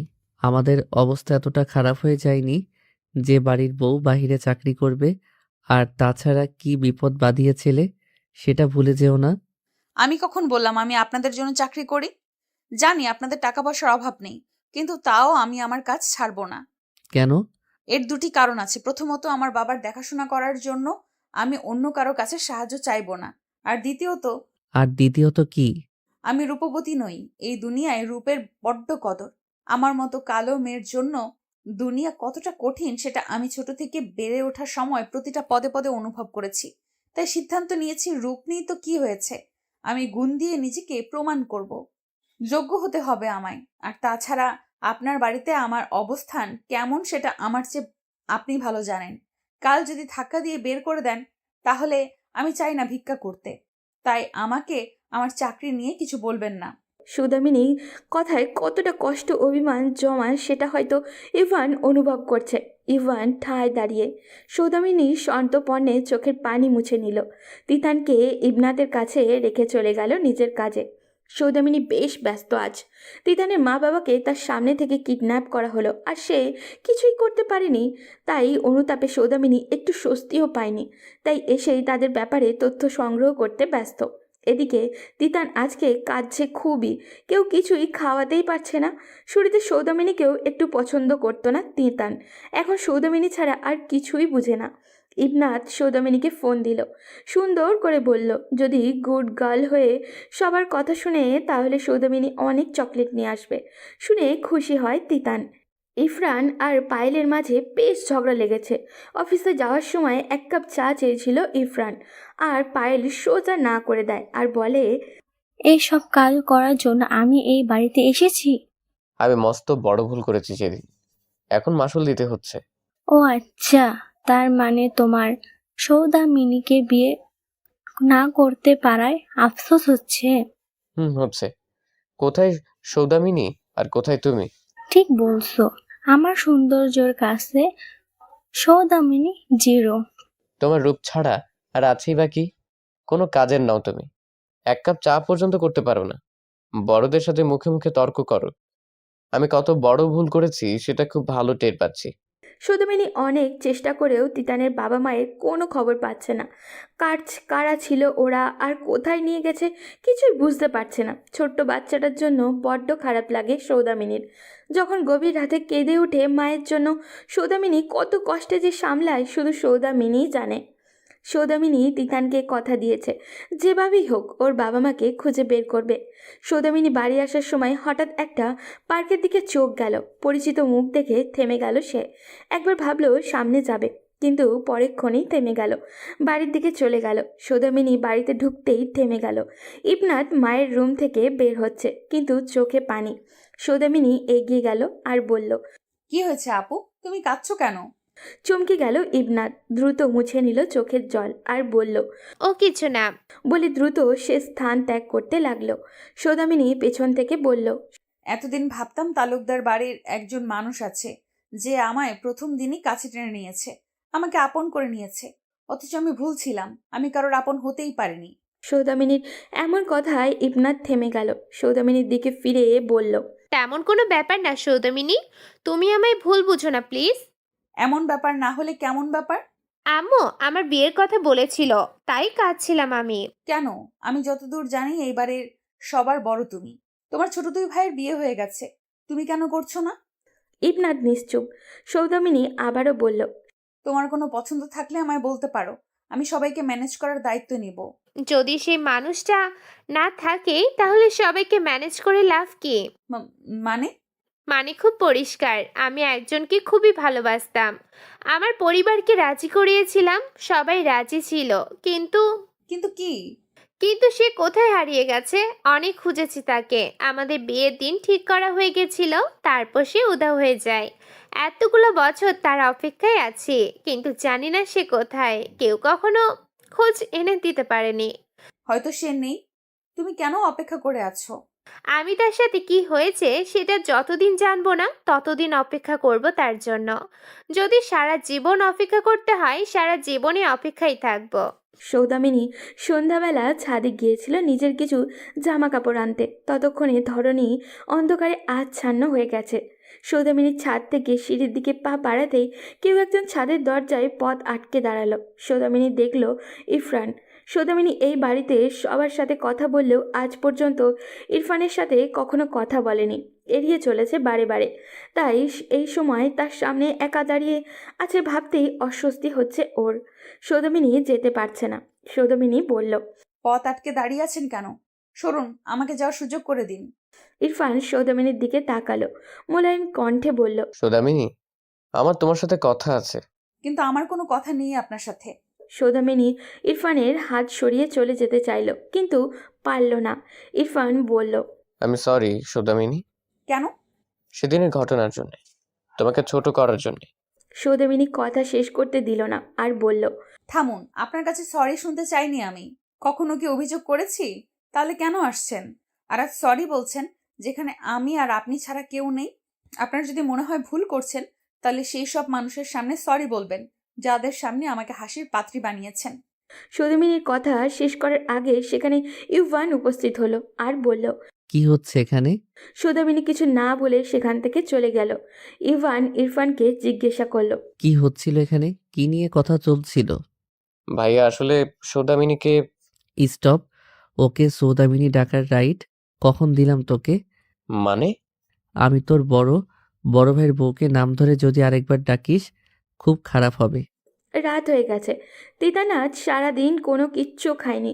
সৌদামিনী তিতানকে খাইয়ে দিতে বসেছে, কিন্তু তিতান খাবার খাচ্ছে না। তিতান বলল, তুমি একটা মিথ্যেবাদী। তুমি জানো মা বলেছে পচা মানুষেরা মিথ্যেবাদী হয়। তুমি কি পচা? এমন কথা কেন বলছো সোনা? আমি কি করেছি? তুমি বলেছো মা বাবাকে ফিরিয়ে আনতে গেছে, তাহলে নিয়ে আসেনি কেন? তোমার মা বাবাকে ফিরিয়ে আনবো শীঘ্রই। এখন হা করো তো, খাবারটা খেয়ে নাও। তিতান সৌদামিনীর হাত সরিয়ে দিল আর বলল, আমি খাবো না মা, না আসলে খাবো না। ঠিক আছে, খেতে হবে না। আজকে মজার একটা চকলেট এনেছি, সেটা আমি খেয়ে ফেলবো, ঠিক আছে? না আমি খাবো, দাও চকলেট। আগে খাবার শেষ করো, তারপর। সৌদামিনী তিতানকে খাইয়ে ঘুম পাড়িয়ে দিল। তারপর নিচে এসে সকালে নাস্তা বানাতে ব্যস্ত হয়ে পড়ল। যখন তাড়াহুড়ো করে সৌদামিনীর রুমের দিকে গেল রেডি হতে, তখন ইউভান হাতে ঘড়ি পড়তে পড়তে বের হচ্ছিল। একজন তাড়াহুড়োতে রুমে ঢুকছে আর একজন অমনোযোগে বের হচ্ছে। তখন ইউভান শক্তপোক্ত শরীরের সাথে ধাক্কা লেগে সৌদামিনী পা স্লিপ করে পড়ে যাচ্ছিল। ইউভান সৌদামিনীকে ধরতে গিয়ে ধরতে তো পারল না, উল্টে সৌদামিনীর গায়ের ওপরে পড়ল। ইভান মুগ্ধ আঁকিতে সৌদামিনীর পানে তাকিয়ে আছে। হারিয়ে গেছে সৌদামিনীর কাজল কালো চোখের মায়া। বেখেয়ালিতে হাত দিয়ে সৌদামিনীর চুলগুলো কানের পাশেও গুজে দিল। সৌদামিনী তাকিয়ে চোখ সরিয়ে নিল। সৌদামিনী নড়ে চড়ে উঠল। ইভানের ঘোর কেটে গেল। দুজনে উঠে দাঁড়ালো। তখন আবার দুজন দুদিকে যেতে দুজনের আশা করো কোথায় যাই? আমি দেখতে পাচ্ছি তুমি কলেজে যাচ্ছ। এখন আমার প্রশ্ন হলো, সত্যিই কলেজে যাচ্ছ নাকি কলেজের নাম করে কোনো পার্কে? ঈশিতা চমকে গেল। ও কিভাবে জানলো? যেখানেই যাই না কেন সেটা আমার পার্সোনাল ম্যাটার, ওকে? তোমাকে আমি বলিনি আমার ব্যাপারে নাক গলাতে। তুমি এখনো ছোট, নিজের জন্য ভালো কোনটা আর মন্দ কোনটা বুঝতে শেখোনি। যার সাথে দেখা করছো সে ভালো মানুষ না। সময় আছে, এখনো সাবধান হলে তোমারই মঙ্গল।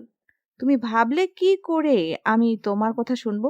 জোর করে আমার ভাইকে বিয়ে করে এ বাড়িতে ঢুকে আসো, সবাই মেনে নিল, আমি তোমাকে মানছি না। তোমার কথা শোনা তো আরো দূরের ব্যাপার। ঈশিতা বলে গট গট করে বের হয়ে গেল। সৌদামিনী চোখের জল গাল বেয়ে পড়ার আগে সেটা মুছে নিল। মুখে কৃত্রিম হাসি ফুটিয়ে নিজের কাজে চলে গেল। সৌদামিনী মরিয়া হয়ে খুঁজছে তিতানের বাবা মাকে।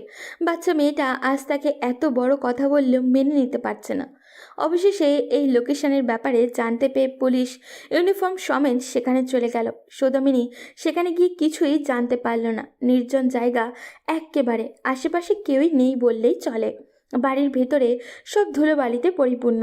একটা রুমের দিক থেকে মৃদু আলো আসছে। সৌদামিনী সেদিকে এগিয়ে যাচ্ছে আস্তে আস্তে। সে রুমের দরজায় হাত দিবে খোলার জন্য, তখনই পিছন থেকে কেউ সৌদামিনীর মাথায় লাঠি দিয়ে আঘাত করলো। সৌদামিনী সেখানেই লুটিয়ে পড়ল। সৌদামিনী যখন জ্ঞান ফিরল তখন নিজেকে একটা খোলা জায়গায় আবিষ্কার করলো। আশেপাশে কেউই নেই। মাথায় হাত দিয়ে দেখলো ব্যান্ডেজ করা। সৌদামিনী উঠে দ্রুত চারিদিকে তাকালো, কিন্তু কিছুই বুঝে উঠতে পারছে না। তখন কারোর কথা কানে এলো। কি হয়েছে মা, এখানে কি করছো? সৌদামিনী দেখলো একজন মধ্যবয়স্ক লোক দাঁড়িয়ে আছে। কে আপনি আঙ্কেল? আমি এখানে পাশেই থাকি, দেখলাম তুমি পরে আসো তাই দেখতে এলাম। ও আচ্ছা। তুমি কি কাউকে খুঁজছো? এখানে তো কেউ তেমন আসা যাওয়া করে না। বুঝতে পারছি, আসছি আমি। তারপর সৌদামিনী বাসায় চলে আসলো। রাতে ইউভান সৌদামিনীর মাথায় ব্যান্ডেজ করা দেখে কিছুটা অবাক হয়ে বলল, তুমি কি কাজ করো বলবে? বলেছি তো। কেমন কাজ সেটা জিজ্ঞেস করছি। একদিন গুলি লাগে, আরেকদিন মাথায় ব্যান্ডেজ লাগিয়ে আসো, এসবের মানে কি? দুটো আলাদা বিষয়। আমি আজকে পড়ে গিয়েছিলাম, তাই এমন হয়েছে। বলেই সৌদামিনী ইরফানকে কিছু বলার সুযোগ না দিয়ে তিতানকে নিয়ে রুম থেকে বের হয়ে গেল। ইরফান কেমন সন্দেহ করছে সৌদামিনীকে, নিজে প্রশ্ন করলো, ও সত্যি বলছে তো নাকি বোকা বানাচ্ছে? দেখতে হচ্ছে তো। রাত তখন 2টা। সৌদামিনী চুপচাপ বিছানায় বসে আছে। আজ তিতানকে ঘুম পাড়িয়ে দিয়েও তার চোখে ঘুম নেই। হাতের মোবাইলটায় লোকেশন ম্যাপ দেখছে। কাল রাতে যেখানে গিয়েছিল সেখানে কিছুই পেল না। কিন্তু তিতানের বাবা মা হারিয়ে যাওয়ার রহস্য তো এখানেই শেষ হতে পারে না। হঠাৎ করেই একটা নাম্বার থেকে মেসেজ এলো। তুমি যেদিকে যাচ্ছ সেটা খুব বিপজ্জনক, ফিরে যাও, না হলে পরিণতি ভয়ানক হবে। সৌদামিনীর ভ্রু কুঁচকে গেল। কে এটা পাঠালো? তার কি সত্যিই নজরদারিতে রাখা হচ্ছে? কিন্তু সে হাল ছাড়বে না। সে ঠিক করলো আরও গভীরে যেতে হবে। পরদিন সকালে ইভান আবারও দেখলো সৌদামিনীর হাতে ছোটোখাটো কাটার দাগ। সে মুখে কিছু বলল না, শুধু লক্ষ্য করলো। নাস্তার টেবিলে ইভান গ্লাস থেকে চুমুক দিতে দিতে বলল, তোমার হাতে এই দাগ কিসের? ও কিছু না, রান্না করতে গিয়ে কেটে গেছে। রান্না করতে গিয়ে হাত কাটলে সেটা দেখতেও রান্নার দাগের মতো হয়, কিন্তু তোমারটা অন্যরকম। বাহ, তুমি তো এখন ফরেনসিক এক্সপার্ট হয়ে গেলে। ফরেনসিক লাগবে না, আমার চোখ আছে, মাথা আছে, ব্রেনও আছে।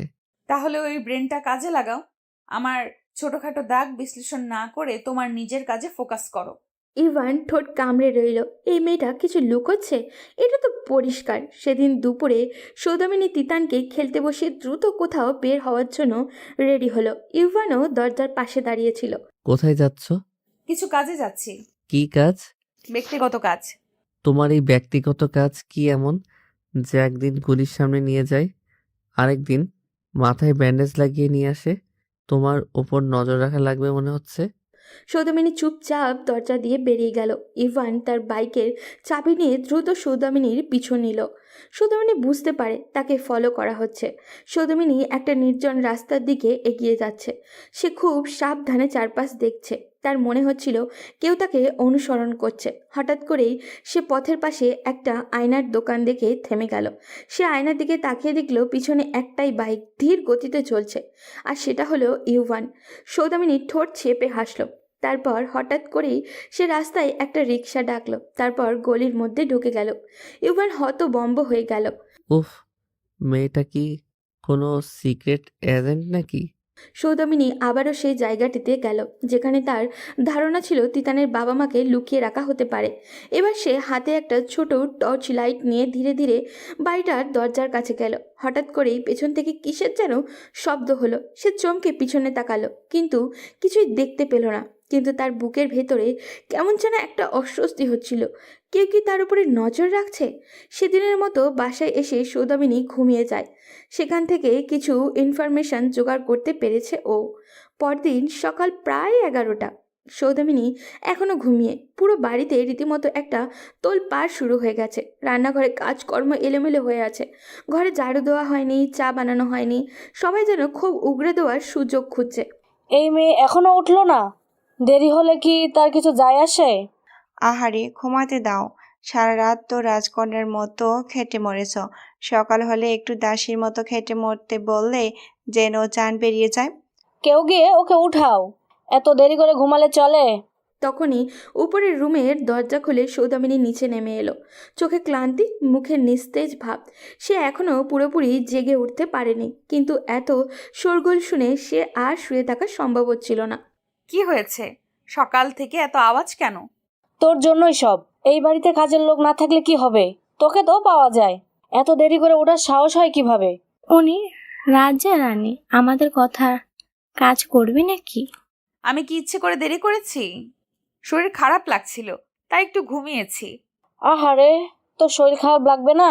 সারা রাত কোথায় ঘুরছিলি কে জানে? সৌদামিনী চুপ করে গেল। সে জানে এই বাড়িতে তার ভালো কিছু করার কোনো মূল্য নেই। ঠিক তখনই হঠাৎ একটা ফোন আসে। রিংটন বাজতেই ইভান কল রিসিভ করলো। হ্যালো, কে বলছেন? আপনার মেয়ে ঈশিতাকে আমরা তুলে এনেছি। তার জন্য 10 লাখ টাকা রেডি রাখুন, না হলে তাকে আর জীবনে পাবেন না। সেই কথা শুনে পুরো বাড়িতে যেন বজ্রপাত হয়ে গেল। কি বললি?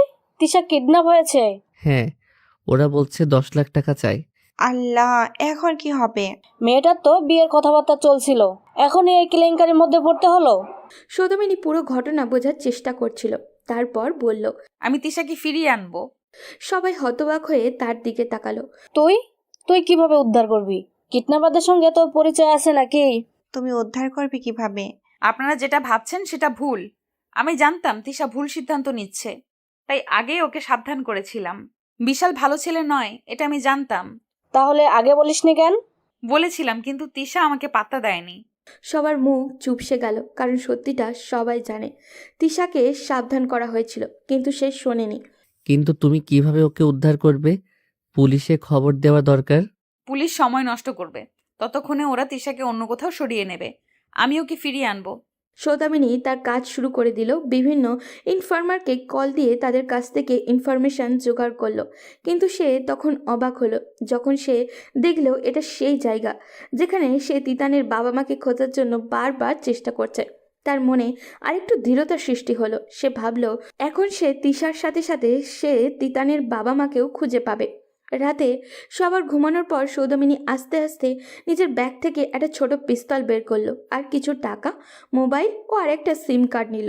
সে জানে এই মিশন সহজ নয়। বিশাল কেবল তিশাকে কিডন্যাপ করেনি, বরং এর পিছনে আরও কিছু রহস্য লুকিয়ে আছে। সৌদামিনী বিশালের অবস্থান ট্রেস করে একটা পুরনো গুদামে পৌঁছাচ্ছে। দূর থেকে দেখা যাচ্ছিল বিশাল কিছু লোক নিয়ে দাঁড়িয়ে আছে। তার পাশে বাঁধা অবস্থায় তিশা বসে আছে, মুখে স্কচ টেপ লাগানো। তিশার চোখেও ভয়। হঠাৎই সৌদামিনী লক্ষ্য করলো সেখানে আরও দুজন বন্দী, তিতানের বাবা মা। সৌদামিনীর চোখ বিস্ফোরিত হয়ে গেল। এতদিন ধরে যাদের খুঁজছিল তারা এখানে। সৌদামিনী গোপনে এক পাশে দাঁড়িয়ে পরিস্থিতি বোঝার চেষ্টা করছিল। হঠাৎ বিশাল ফোনে কারোর সঙ্গে কথা বলতে শুরু করলো। হ্যাঁ বস, টাকা রেডি আছে। তুই ওদের শেষ করে দে, বেশি ঝামেলা বাড়াস না। সৌদামিনীর ধৈর্যের বাঁধ ভেঙে গেল। সে পকেট থেকে একটা ছোট গ্যাস গ্রেনেড বের করে ছুঁড়ে মারল। কি হচ্ছে? ধোঁয়ায় চারপাশ ঝাপসা হয়ে গেল। সৌদামিনী দৌড়ে গিয়ে তিশার দড়ি খুলল। তুমি আমাকে বাঁচাতে এলে ভাবি? এখন কথা বলার সময় নেই, চলো। হঠাৎই বিশাল ধোঁয়া কেটে সামনে এসে দাঁড়ালো।